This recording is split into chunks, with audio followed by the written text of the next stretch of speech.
Assalamualaikum warahmatullahi wabarakatuh. Alhamdulillahirrabbilalamin. Wassalatu wassalamu ala asyrafil anbiya'i wal mursalin wa ala alihi wa ashabihi ajmain, amma ba'du. Pertama-tama, marilah kita panjatkan puji syukur atas kehadirat Allah SWT yang telah memberikan kita nikmat serta hidayah. Tak lupa salawat serta salam kita curahkan kepada Nabi Agung kita, Nabi Muhammad SAW, yang telah membawa kita dari zaman jahiliyah menuju zaman yang terang benderang ini. Pada kesempatan kali ini saya akan membawakan ceramah yang bertemakan larangan berpacaran. Membahas soal cinta tidak terlepas dari budaya pacaran. Saudaraku, budaya pacaran saat ini memang sudah sangat familiar di tengah masyarakat. Sungguh hal seperti itu sangat miris sekali untuk digunakan.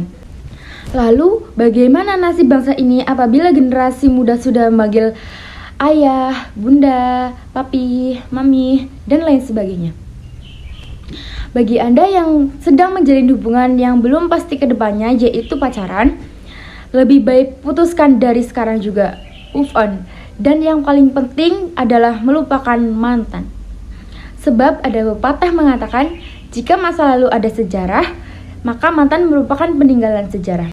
Dalam hadis riwayat Muslim, Nabi Muhammad SAW bersabda yang artinya, tidak boleh di antara laki-laki dan perempuan berduaan kecuali disertai oleh muhrimnya, orang lain yang semuhrim. Dan seorang wanita dilarang berpergian kecuali ditemani oleh mahramnya. Hadis riwayat Muslim. Berdasarkan hadis tersebut, seorang laki-laki dan perempuan dilarang untuk berduaan. Tidak hanya berduaan saja, laki-laki pun harus menjaga pandangannya dengan lawan jenis. Begitu juga sebaliknya. Dalam hal bepergian, wanita juga harus didampingi oleh seorang mahramnya guna melindungi diri dari fitnah dan godaan. Juga dianggap suatu perbuatan yang termasuk mendekati zina. Allah berfirman dalam surat Al-Isra ayat 32 yang berbunyi, A'udzubillahi minasyaitonirrajim wala taqrabuz zina innahu kana fahisyatan wa sa'as sabila. Yang artinya, dan janganlah kamu mendekati zina, sungguh zina itu adalah perbuatan yang keji dan suatu jalan yang buruk. Quran surat Al-Isra ayat 32. Islam sangat menjaga hambanya agar tidak terjerumus ke dalam perbuatan maksiat yang akan merugikan dirinya sendiri. Sehingga umat muslim dilarang untuk mendekati zina, termasuk juga pacaran. Jika sudah merasa mampu, umat muslim dianjurkan untuk segera menikah.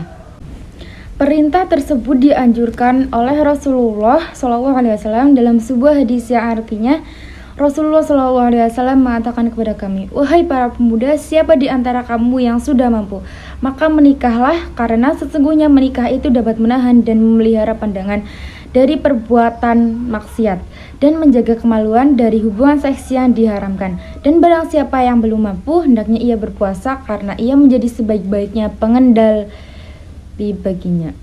Wallahu a'lam. Sementara itu, ada pendapat lain mengenai hukum pacaran. Beberapa ahli agama menyebutkan bahwa Islam tidak melarang pacaran jika prosesnya tidak menyalahi aturan yang terdapat dalam ajaran Islam.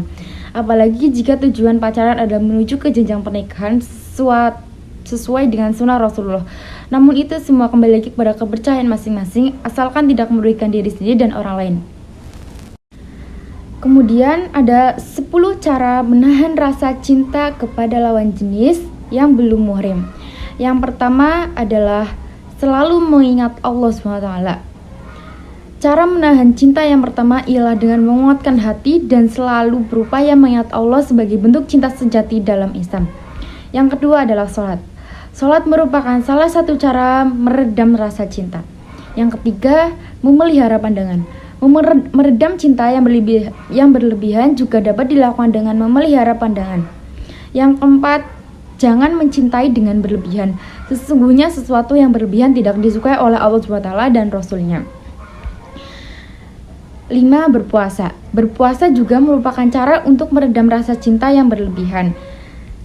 Selanjutnya ada selalu beristighfar. Selalu beristighfar merupakan upaya untuk memohon perlindungan. 7. Ada menanamkan kesadaran bahwa cinta tertinggi hanya layak untuk Allah SWT.